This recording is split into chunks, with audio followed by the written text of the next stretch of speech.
Today we will do a lab activity to find the relative density of liquids like milk and oil.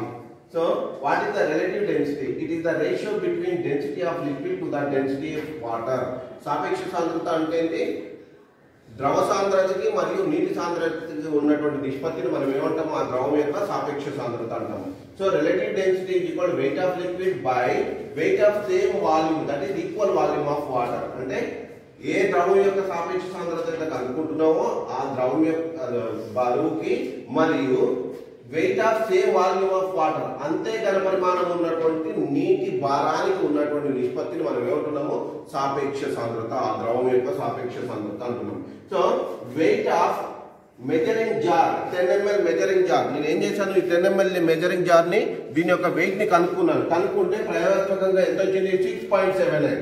అదే విధంగా weight of 10 ml measuring jar with water, చూడండి ఇందులో నేను correct గా 10 ml water తీసుకున్నాను, దాని యొక్క wait కనుక్కుంటున్నాను. So weight of దీని యొక్క బరువుని, దీని ఖాళీ పాత్ర యొక్క బరువును మెయిన్ చేసి మనం తీసేస్తే ఇందులో ఉన్నటువంటి నీటి యొక్క బరువు మనకు వచ్చేసింది. సో ఇప్పుడు నేను ఏం చేస్తున్నాను? ఈ నీటిని ఒక పక్క పోసేస్తున్నాను.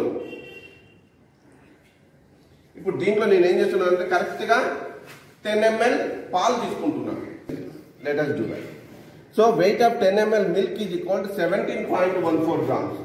It is weight of 10 ml milk is equal to 17 how much? 17.14 grams. 17.14 grams with jar, with measuring jar. Now weight of only milk is equal to, you have to subtract to 6.79. That is 14 minus 10, 5, 10 minus 7, 3, G.35 grams. This is weight of milk. So what is the weight of water?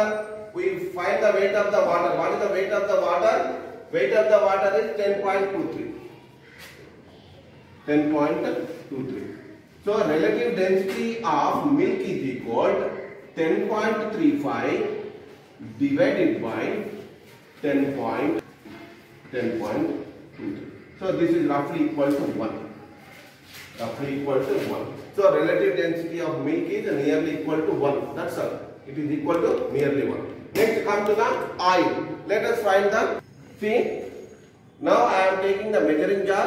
In 10 ml measuring jar I am taking oil. See this. I have taken 10 ml coconut oil. 10 ml coconut oil. Now I am finding the weight of 10 ml coconut oil. 10 ml coconut oil is how much? 16.16 grams. How much? 16.16 grams. Along with the jar. Jar to part దాని బరువు ఎంత ఉంది? 16.16 gram. నాకు only coconut they కావాలి, coconut బరువే కావాలి. ఏం చేయాలి? Jar యొక్క బరువు తీసేయాలి. అంటే మెజరింగ్ జార్ యొక్క బరువు తీసేస్తే ఎంత ఉన్నది? 6.79. Subtract 6.79 from it. 16 minus 9, 7 grams. It is equal to how much? 9.37 grams. 9.37. So relative density is equal. So what is the weight of the water? Already we did not. What is the weight of the water? Weight of the water is 10.23 grams. Now relative density is equal to here. What is the relative density? That is 9.37. Relative density of coconut oil 9.37 divided by 10.23. It is less than 1. It is less than 1. It is clearly. You can understand it. Okay, హారంలో ఉంటుంది, ఎక్కువ సంఖ్య ఉంది, పెద్ద సంఖ్య ఉంది, లవంలో చిన్న సంఖ్య ఉంది. భాగానం చేసినప్పుడు 1 కంటే తక్కువ వస్తుంది. 1 కంటే తక్కువ వస్తుంది అంటే what is the density of water? 1. What is the density of water? 1. So here the relative density of coconut oil is less than 1. 1 కంటే తక్కువ వచ్చింది కాబట్టి, నీటి సాంద్రత కంటే తక్కువ కాబట్టి ఆయిల్ ఏమవుతుంది? నీటి మీద ఫ్లోట్ అవుతుంది. మరి మిల్క్ ఎంత వచ్చింది? దగ్గర 1కి సమానంగా వచ్చింది. 1కి సమానము లేదా 1 కొంచెం 0.1 ఎక్కువ రావచ్చు. అర్థమవుతుంది? అంటే మిల్క్ సాంద్రత relative density, water relative density రెండు సమానంగా ఉంటాయి. నీటి సాంద్రత మరియు పాల యొక్క సాంద్రత దరిదాపు సమానంగా ఉంటుంది అని దాని అర్థం. అర్థమవుతుందా?